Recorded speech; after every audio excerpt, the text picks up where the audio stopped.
পূর্ব বাকলিয়া 18 নং ওয়ার্ডের সাবেক সফল কাউন্সিলর আলহাজ মোহাম্মদ তৈয়বের নেতৃত্বে 16 ডিসেম্বর মহান বিজয় দিবস উপলক্ষে এক বিশাল মিছিল অনুষ্ঠিত হয়।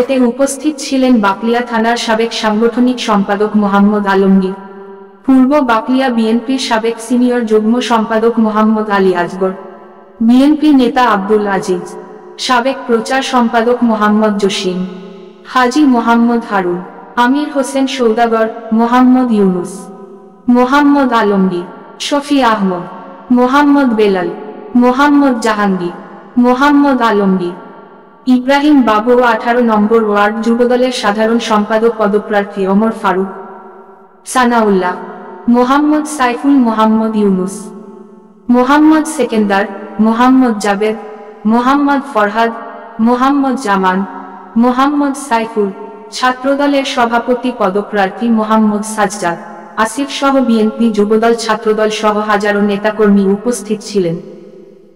বিজয় র্যালিটি পূর্ব বাকলিয়া হয়ে রাহাত্তর কুলবহদ্দারহাট, মুরাদপুর হয়ে বিভিন্ন সড়ক প্রদক্ষিণ করে শহরস্থ 2 নম্বর গেট জিয়া উদ্যানে এসে শেষ হয়। সংক্ষিপ্ত সমাবেশে সাবেক কাউন্সিলর আলহাজ মোহাম্মদ তৈয়ব বলেন, বিগত 16 বছর স্বাধীনতার প্রকৃত স্বাদ পায়নি এদেশের মানুষ।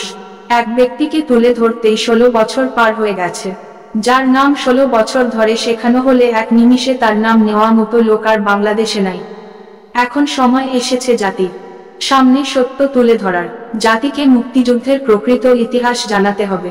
বক্তারা বলেন, শহীদ রাষ্ট্রপতি জিয়ার জন্ম না হলে বাংলাদেশ নামে একটি ভূখণ্ডের জন্ম হতো না। আমরা লাল সবুজের পতাকা পেতাম না, অথচ ফ্যাসিস্ট আওয়ামী লীগ জিয়ার অবদান অস্বীকার করে গেছেন। এর পরিণাম তারা ভোগ করতে শুরু করেছে বিতাড়িত। তিনি আরো বলেন, বিএনপির ভারপ্রাপ্ত চেয়ারম্যান তারেক রহমান ঘোষিত রাষ্ট্র কাঠামোর 31 দফার কর্মসূচি বাস্তবায়নে সবাইকে ঐক্যবদ্ধভাবে কাজ করতে হবে।